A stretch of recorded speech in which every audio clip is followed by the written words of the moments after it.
ఒక ఫ్రాక్షన్లో numerator denominator కంటే 6 తక్కువ ఉందట.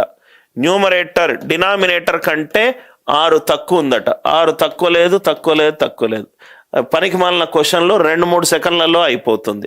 న్యూమరేటర్ పైన ఉన్న వాల్యూ కింద ఉన్న వాల్యూకి 6 తక్కువ, ఏమీ చేయాల్సిన అవసరం లేదు.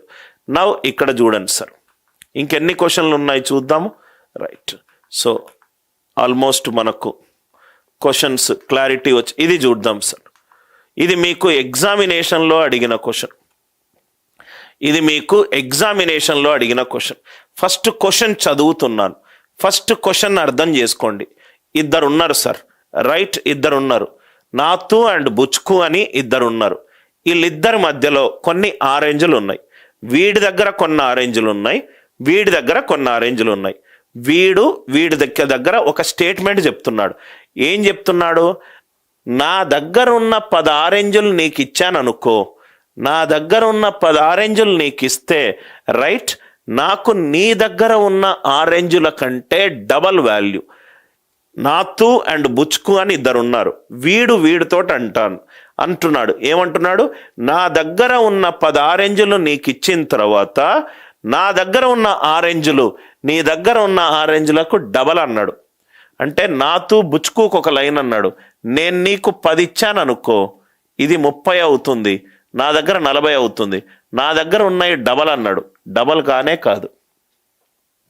వీడు 10 ఇచ్చాడు అనుకో, 60. వీడు 10 ఇచ్చాడు అనుకోండి, ఏమన్నాడు? I will have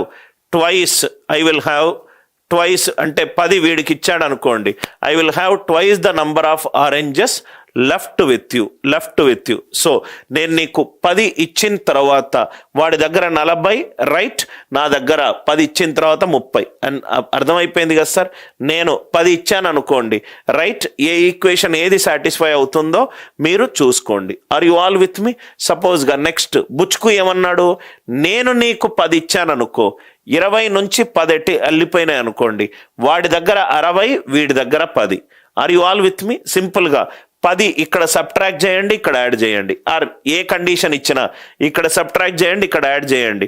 a value answer వస్తే అదే వాల్యూ. మీకు చాలా ఈజీగా ఆన్సర్ ఆప్షన్లను యూజ్ చేసి మీరు సాల్వ్ చేసుకోవచ్చు. మీరు ఎక్కువగా టైం స్పెండ్ చేయాల్సిన అవసరం లేదు. ఈ క్లాస్ ఎస్పెషల్లీ నేను తీసుకోవడానికి కారణం ఏంటంటే, ఎవరైతే ఎన్రోల్డ్ స్టూడెంట్స్ ఒక 500-600 మంది మార్క్స్ రాస్తున్నారో, మీకు కనుక ఈ డిఏఓ జాబ్ రావాలి అని అంటే కొన్ని క్వశ్చన్లను ఖచ్చితంగా మీరు ఆన్సర్ ఆప్షన్లు యూజ్ చేసి సాల్వ్ చేయాల్సే ఉంటుంది.